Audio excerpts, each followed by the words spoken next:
Bismillahirrahmanirrahim. Alhamdulillah. Alhamdulillahilladzi an'amana bi ni'matil imani wal islam wa nusalli wa nusallimu ala khairil anam sayyidina Muhammad wa ala alihi wa sahbihi ajmain, amma ba'du. Asabiku semua rahmati Allah Subhanahu wa taala. Setiap akhir tahun kaum muslimin selalu diramaikan dengan masalah tasyabbuh, ya, menyerupai orang kafir. Hal ini terkait dengan perayaan Natal dan Tahun Baru Masehi dengan segala atributnya. Bagi kita, sudah cukup terang bahwa mengikuti ritual dan ibadah orang non-Islam adalah dilarang. Meniru-niru orang kafir memang dilarang. Ya. Namun, ada pertanyaan, sebatas apa tasyabbuh tersebut dilarang?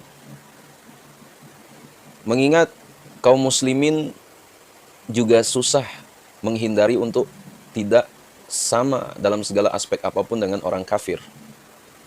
Ya, seperti penggunaan teknologi, ya, pakaian produk kafir, libur hari Minggu, ya, diisi dengan kegiatan-kegiatan positif, ya, mengalihkan tahun baru dengan kegiatan tabligh dan zikir dan lain-lain. Ya. Bagaimana hukumnya? Ya. Tentang larangan menyerupai orang kafir. Rasulullah Shallallahu Alaihi Wasallam itu bersabda, "Man tasabbaha biqaumin fahuwa minhum." Siapa yang menyerupai suatu golongan, maka ia termasuk golongan itu. Ya. Nah, teks hadis tersebut masih bersifat umum. Ya.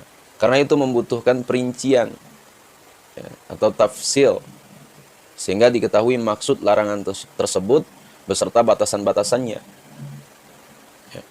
Nah, asabi semua itu, Imam Ibnu Hajar dalam kitab Fathul Barinya itu menjelaskan bahwa maksud larangan tersebut adalah menyerupai dalam pakaian khusus, ya, bukan menyerupai dalam hal yang baik.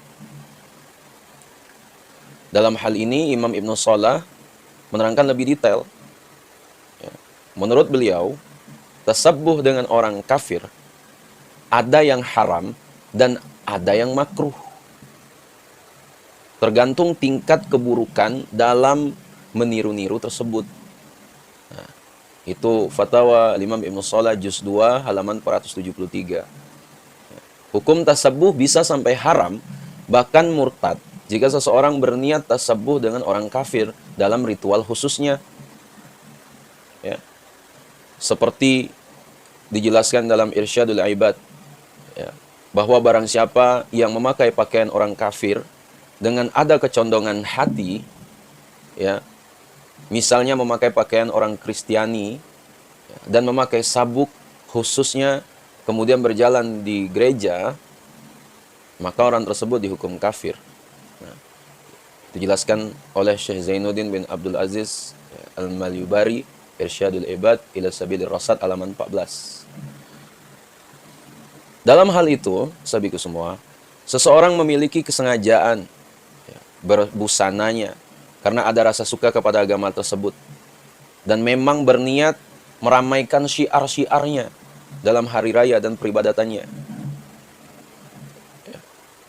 Nah, namun jika seseorang yang memakai pakaian kafir atau hal lainnya tidak memiliki tujuan agar serupa dengan kafir, ya, dalam syiar-syiarnya, maka ia berdosa, tidak sampai kafir. Ya. Adapun jika seseorang berbusana seperti orang kafir tanpa suatu tujuan apapun, ya, tidak berniat untuk menyamai orang kafir, maka hukumnya makruh. Nah, itu dijelaskan dalam kitab Bughiyatul Mustarsyidin bab riddah. Dan tidak dosa atau makruh jika tidak ada niat sama sekali tasyabbuh. Dalam Al-Fatawa Al-Fiqhiyah Al-Kubra, ya, halaman 239. Nah, sabiku semua, dari keterangan ini dapat diambil kesimpulan bahwa tasyabbuh dengan orang kafir itu dilarang, ya, jika memenuhi dua syarat. Apa? Pertama, secara zat atau substansial, ya, perbuatan tasyabbuh tersebut memang dilarang menurut syarak. Ya. Kedua, ada niat untuk menyerupai ritual kaum kafir. Tuh. Sabiku semua, hari raya Natal menurut syariat dilarang beserta atributnya, ritual khususnya seperti jubah pendeta, pakaian biarawati, topi Yahudi, nyanyian rohaninya dan lain-lainnya. Ya. Maka menyerupai dalam hal ini dilarang. Ya. Itu merujuk kepada penjelasan dalam Al-Fatawa Al-Fiqhiyah Al-Kubra.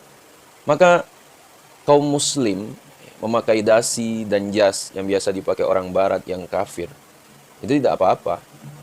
Ya. Sebab pakaian tersebut bukan pakaian khusus ritual, serta kita tidak ada niat untuk tasyabbuh. Dalam hal ini, dasi, kemeja, dan jas zatnya tidak haram, sebab bukan pakaian khusus ibadah orang kafir. Ya.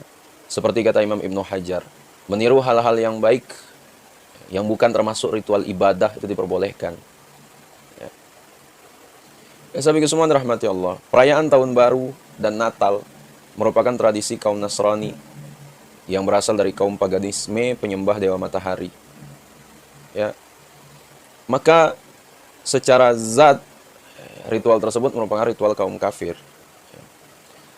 Maka kegiatan zikir, tablik akbar, dan kegiatan positif lainnya pada malam Tahun Baru, ya secara zat bukan ritual haram, justru hukum asalnya adalah sunnah.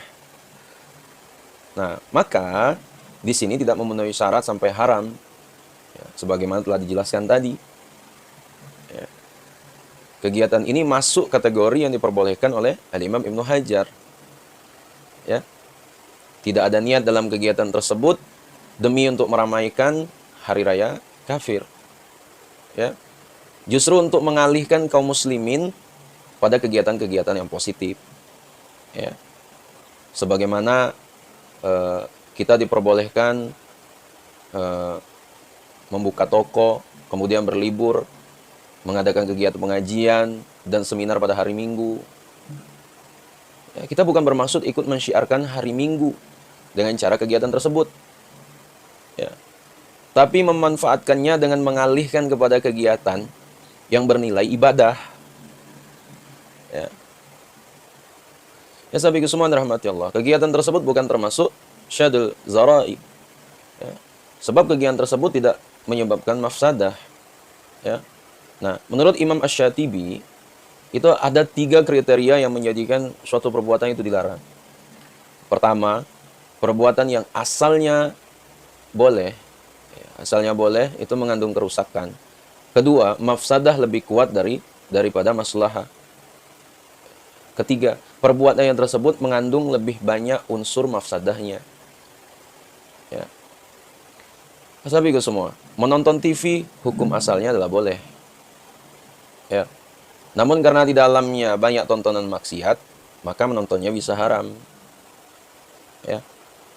Bukan berarti jika ada acara dan program yang baik maka boleh ditonton. Ya, tidak masuk syaduz zara'i. Ya. Tapi semua cara-cara itu yang pernah dipergunakan para muballigh wali songo dahulu. Ya. Mereka melakukan islamisasi tradisi dengan menghilangkan unsur-unsur Hindu dan animisme. Kemudian memasukkan unsur Islam ke dalam tradisi. Sahabatku semua, kita saat ini sudah terbiasa menggunakan istilah-istilah berbau Hindu seperti surga neraka dan lain-lain. Ya. Pasti banyak yang tahu tuh. Tapi pemahaman kita bukan sebagaimana dipahami orang Hindu. Ya. Surga bagi kita adalah al-jannah. Neraka an-nar. Sebagaimana diterangkan dalam Al-Quran dan hadis. Ya, sahabatku semua dirahmati Allah Subhanahu wa taala, terang sudah apa yang kami sampaikan. Ya, sekiranya video yang bermanfaat jangan lupa share pada orang kita cintai dan juga jangan lupa share ke akun media sosial kalian yang lainnya agar jauh lebih bermanfaat lagi. Wallahu a'lam. Assalamualaikum warahmatullahi wabarakatuh.